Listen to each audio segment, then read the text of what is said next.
Welcome to the BJ Show. Let's rock and roll. Rock and roll. Come on, everybody. Let's lose control. Brad and John, they're the ones to follow.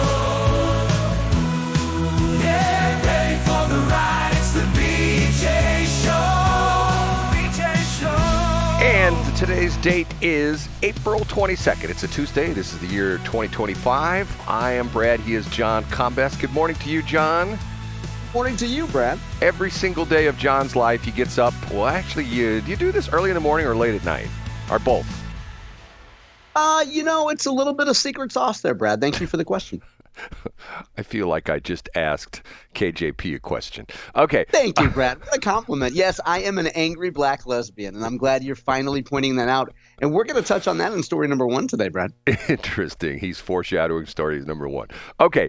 John puts together this list on johncombest.com. COMBEST. Put a John in front of combest.com on the rear, and you got johncombest.com.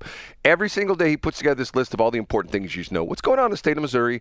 As I learned the hard way, I said he links to all sites and all different kinds of sites, including government sites, and I was chastised to find out that in the 23 years of putting together the johncombest.com site, how many times have you linked to government sites, John?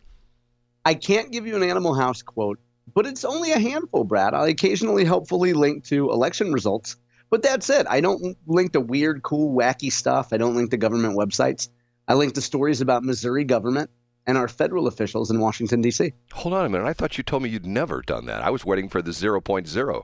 So I know. I set you up for it, though, Brad. Man, I'm telling you, he's just. I like to edge you and then just deny you, Brad. You know, you're being cruel to a senior citizen this morning because you're playing with my mind. What's left of it? Anyway, John puts together, because I am 89 years old. I'm older than the Pope. Well, I outlived the Pope. See, maybe all my bad living paid off. And by the way, I told you this before, Brad. The number of people who will text me or see me in person and say, "Hey, is Brad really like 90?" And then I have to decide. I go, do I go with kayfabe or do I go with real life? You know? I am. I'm 89. I'm born in 1930. You are mentally 89. That is for sure. 1935. Graduated from high school in 53. So what more do you need to know? Anyway, John puts together this incredible site, and we take all of the things he's got in there, sometimes 50, 60, 70 different articles, and we bring this guy in right here. What's your name again, sir? I'm Casey Kasem. And he counts them down, and he starts off with? In third place. Brad, based on that lead-in, I'll just go ahead and quote Senator Eric Schmitt in story number 3 today, talking about Democrats, and say, there's no end to the stupidity. Brad, Senator Eric Schmitt was on Fox News discussing the whole Garcia, MS-13, gang member controversy. This poor gentleman who might have to live in an El Salvadorian hellhole of a prison. And that's not fair. Democrats are taking trips. They're trying to just make sure that this gentleman is okay. And then you have guys like Eric Schmitt going on Fox News talking about the rule of law, suggesting that what makes a sovereign nation is actually having borders. The audacity of an Eric Schmitt to suggest stuff like that. Well, you can check it out yourself, Brad, because it's the number 1 story on my website today. Eric Schmitt on Fox News. And what I love about Eric's quote is he's saying that by embracing this gang member, this alleged gang member, Democrats are moving to, quote, political oblivion. Brand, you've talked about this artfully and presciently, I would say, about Democrats seemingly falling into a trap of defending this guy. And Schmitt's point is that Democrats, since Trump has been elected, have been looking for one thing that they could latch onto to say, look, the president has gone too far on immigration. So they fell into this, and now they're defending an alleged MS-13 gang member. And Schmitt points out that multiple judges have said he can't go to this prison or that one because he's a gang member and he's going to be assaulted in jail. So Schmitt's talking a lot of sense on Fox News, Brad.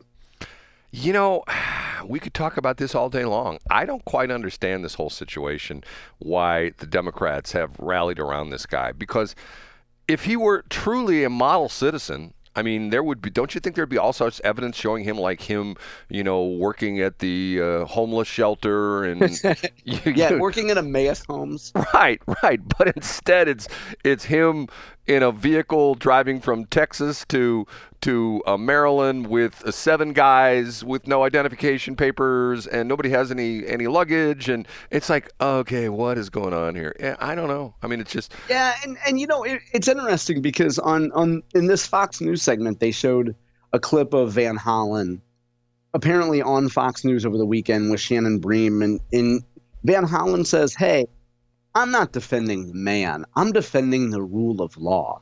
And Schmitt's counterpoint to that counterpoint was that the Democrats' whole argument here is that everyone is an international citizen and there's no such thing as sovereign borders, which is, I guess if you're a Democrat, you would disagree with Schmitt there and say, everyone is a citizen of the world and the United States is being too harsh. But I think reasonable people see this, and especially in the broader context of what we've seen with the border over the last 2 to 3 years. And of course, you have to have strong borders to be a sovereign nation. We talked about this the other day. Probably the weakest border system in the world is America. I mean, I shouldn't say that. Maybe probably the European Union, since they're now governed as one country, but that's part of the deal. It's part of the deal is that they don't have this, this is one country, this is another country. It is different countries, but it's like united under the European Union umbrella. But what do I know? And the answer to that question is always not much. We're ready for number 2? I am. Up a notch to number 2. You know who can afford a lot of international travel, according to the great Brad Hildebrand? Are teachers, especially retired teachers. But it's not easy out there for a teacher these days. And in fact, the Missouri State Teachers Association has a brand spanking new survey of Missouri teachers. This piece is brought to us by Claudette Riley. She's the veteran education reporter at the Springfield News Leader. A 2025 survey by MSTA, Missouri State Teachers Association, showed 71% of educators said they, quote, seriously, unquote, considered leaving the profession in the past year. That number has remained steady over the years. I'll go ahead and get to the highlights and kind of the punchline of this, Brad. The number one reason teachers said they considered leaving was not lack of pay. If you had to guess, Brad, and you do have to guess, what's the number one reason teachers say they've considered leaving the profession? They can't deal with the kids, and they feel fear for their lives or their safety. You're exactly right, Brad. Student behavior is the number one reason teachers said they considered leaving the profession. Yeah. And then when you write, the MSTA has added a question in there. And by the way, they began the survey during the pandemic. A gentleman named Todd Filler talked about the results here. I thought it was interesting. He said that teachers were pretty filled with anxiety during the pandemic about how is our profession going to go on? How are we going to deal with lack of parental involvement, et cetera, et cetera. Anyway, the stress question, 25.9%, so more than a quarter, said this year is more stressful than last year.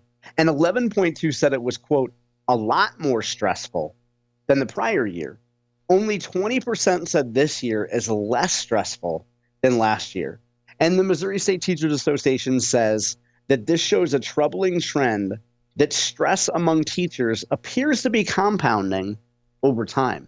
So, Brad, I think this shows that most of us, including me, would assume that in kvetching by teachers, we would assume that teacher pay is the number one complaint. But maybe it's a case where teachers get into the profession. They know generally what they're going to get paid. Maybe they underestimate the amount of grief students will give them, and they overestimate the amount of support they get in administration from cracking down on bad students. John, I know you're going to roll your eyes, but I'm going to mention the Dave Ramsey thing again, where he did. Who's that, Brad? And what does he say about teachers and professions? They're the third most common millionaire of the five professions that generate more millionaires than any other profession. They're number 3. And what's interesting about this is I know a couple teachers, and I recently hacked into their email, and I found a couple of emails from the Missouri State Teachers Association essentially saying, now, when someone says to you, how you doing as a teacher? Oh my God, I'm barely make ends meet, and you know, I have a tough time making my car payment and house payment. Oh, it's just horrible. And sometimes I have to go to the food kitchen to eat. And then when you retire, then you can say, hey, I'm going to travel to Europe, and I bought a new car, and I divorced my ex-husband, my old husband, and I found this new guy, and we're buying a place in Malibu. He was my cabana boy Right. in Pick a City, right? Right. Bora Bora. But he was my cabana boy in Bora Bora, and now he's going to be my full-time slave. Right, but the proper thing is you make it sound like you're doing so poorly when you're actually teaching, but then once you're not a teacher anymore, you can flaunt your wealth and you can show everybody that you're really a millionaire, but yet you always denied it. That's what the Missouri State Teachers Association It's the key to making friends as an adult, Brad, especially among men. You have to, the phrase is lie down. Lied. Okay, now hold it. There's two interpretations of that. Lie down meaning you have to essentially make things worse than they actually are? No, I mean offer yourself up to his wife. Oh, okay. I thought you were talking No, about lie. Yeah, always lie down. Always lie. Like if you know the guy you're talking to makes $100,000, just be like, oh, I don't know. In a few years, I'm hoping to get up at work around, like $80,000 a year. Like never put yourself in a position where another man would look at you and view you as some sort of a threat. Like always lie down. John. Like and by the way, if you're not married, never talk about dating a girl or having a girlfriend, because that married guy is going to think about what his wife was like when they were dating, what she provided to him when they were dating, and he's just going to be filled with rage. I still say the whole solution to this is school choice. It's essentially, can I give you a quick anecdote? I know you hate my anecdotes, okay? I love your anecdotes. No, you Brad. don't. Okay, years ago. Especially the first 20 times I hear them. Yeah, the first 20. You've never heard this one before, trust me. Years ago, my one son was interested in going into Cub Scouts. And at his school, which is sort of cool, they had a scouting night, and they had like people from the Boy Scouts, when it used to be called Boy Scouts of America, BSA, it's no longer, it's what, Scouting USA, whatever it is now. And they had a general presentation, and then what they did was they divided us up into ages, and I still remember, so they put us on the bleacher in the gym, and there were like 3 or 4 different packs that were available in our area. And the den leaders from each of the packs got up and gave a little dissertation of why you should join their pack. Okay, 3 parents got up there, and one guy, well, we're going to learn to tie knots. And, and what did the woman say? You knew where I was going with this. Yep, let's cut to the chase. This woman gets up there, and she goes, you know what? We're going to have a lot of fun. We're going to do this project. We're going to do that project, and we're going to have so much fun, you won't be able to contain yourself. And all the kids went, I want that then. I want that then. Once again, even the kids knew which one to choose. You know what I'm saying? I mean, So 1 to 10, how hot was she? Like maybe a 4. Okay, never mind. But the point, that's what the kids these days call mid. No, but the point was she was essentially she was pitching why you should be in her den, which is, once again, if the school systems did this, if Wentzville says, hey, you know what? You're not happy in Francis Howell. You get all these crazy people on the school board.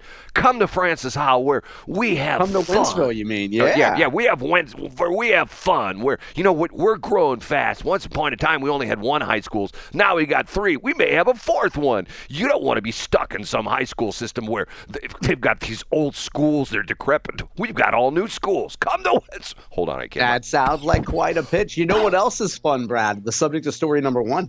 And I think John wants me to move on. We got 3 Number minutes. 1.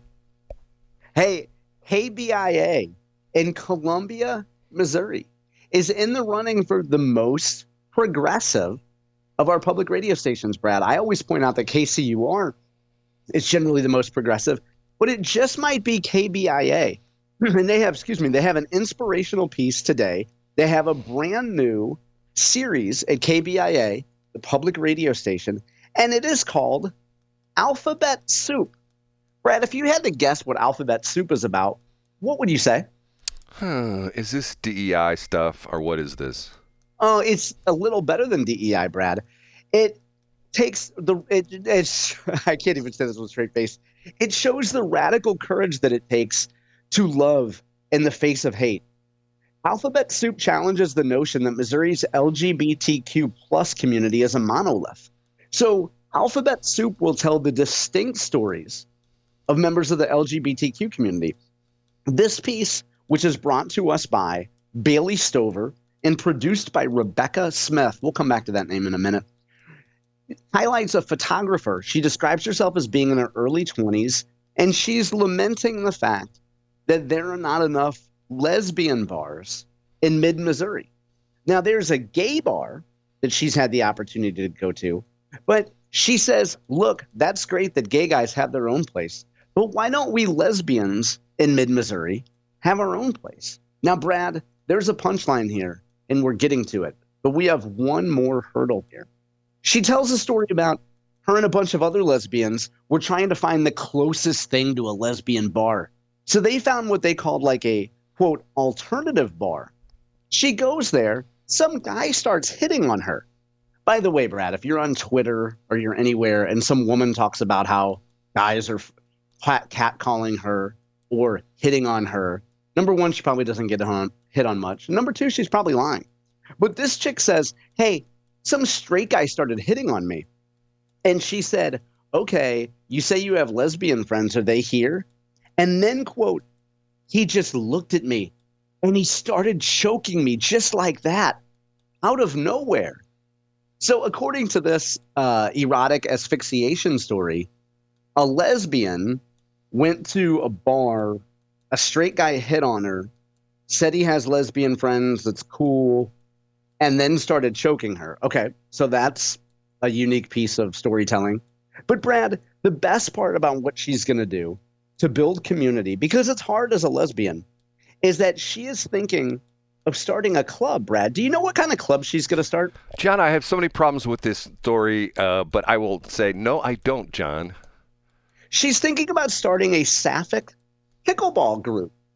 What do you think of that, Brad? That's the punchline. I knew you would like a pickleball group. Don't you think that's a good idea? Okay, first off, if somebody starts choking you, no matter where you're at, if you're a straight bar, if you're at McDonald's, don't you dial 911 and have them arrested?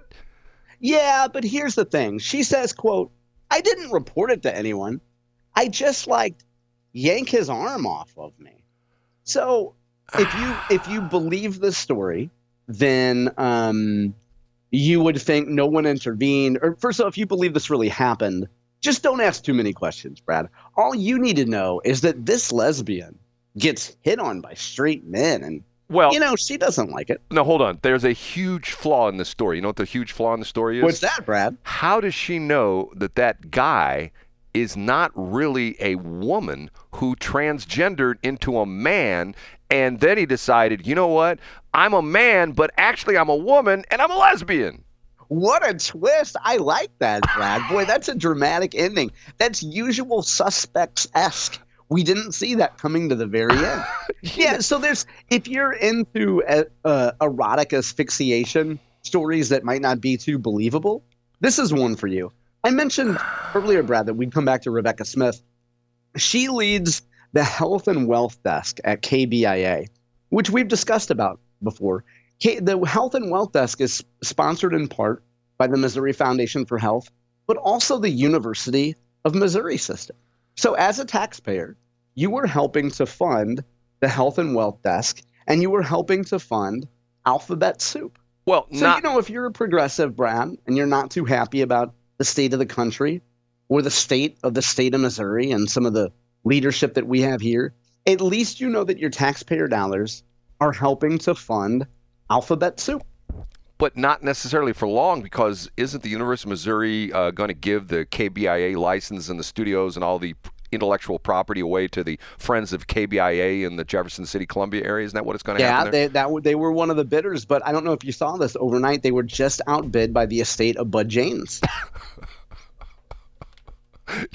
I should call Bud one morning and say, Bud, we make fun of you all the time.